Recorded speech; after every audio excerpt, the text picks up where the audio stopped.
নমস্কার বন্ধুরা, সবাইকে আমার তরফ থেকে চৈত্র সংক্রান্তির অনেক অনেক শুভেচ্ছা। তো বন্ধুরা, চৈত্র সংক্রান্তির সময় আমাদের খইয়ের গুঁড়ো দিয়ে নাড়ু বানাতে হয়। তো আমিও ঘরে বানাচ্ছি। তো আজকে আমি তোমাদের সাথে নাড়ু বানানোটা শেয়ার করব।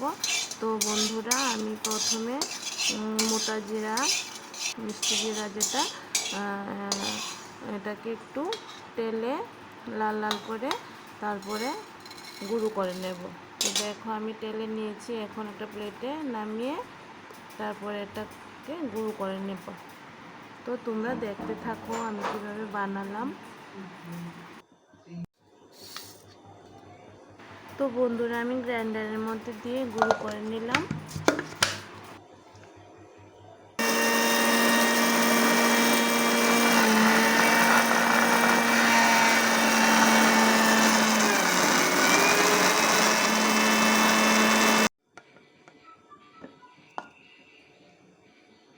তো বন্ধুরা, আমি গুঁড়াটাকে একটা প্লেটে ঢেলে রাখলাম। সবটা দেবো না, আমি 1 চামচ দেবো। আর এদিকে দেখো, কড়ার মধ্যে আমি জল আর গুড় দিয়ে এটাকে পাক করে নিলাম। গুড়টা যতক্ষণ পর্যন্ত চিটচিটে না হয়, লাউর জন্য তৈরি না হয়, আমি পাক করতে থাকবো। তারপরে 1 চামচ গুঁড়ো দিয়ে মশলা, তারপরে আমি খইয়ের গুঁড়াটাকে দিয়ে আস্তে আস্তে নাড়তে থাকবো। আর এই লাড়ুটা আমাদের একটু তাড়াতাড়ি বানাতে হবে, কারণ এটা ঠান্ডা হলে শক্ত হয়ে যাবে। তো দেখো, আমি কীভাবে অল্প অল্প গুঁড়ো দিয়ে দিয়ে গুড়টার সাথে মিশালাম। তো মিশিয়ে দেখো, এভাবে অল্প অল্প করে গুড় দিয়ে মিশিয়ে তারপরে আমি লাউয়ের জন্য তৈরি করে নিলাম। আর এদিকে দেখো, শাঁসগুলোকে একটু তেল দিয়ে মেখে রেখেছি।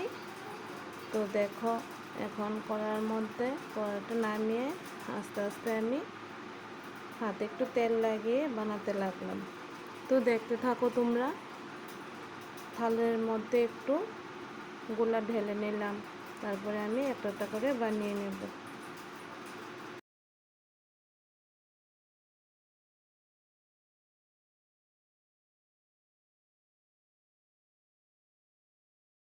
তো বন্ধুরা, আমি একটা একটা করে সবগুলো নাড়ু আস্তে আস্তে বানিয়ে নিলাম, কারণ গরম থাকতে থাকতে তাড়াহুড়া করে বানাতে হয় এগুলো, নাহলে ঠান্ডা হলে শক্ত হয়ে যাবে।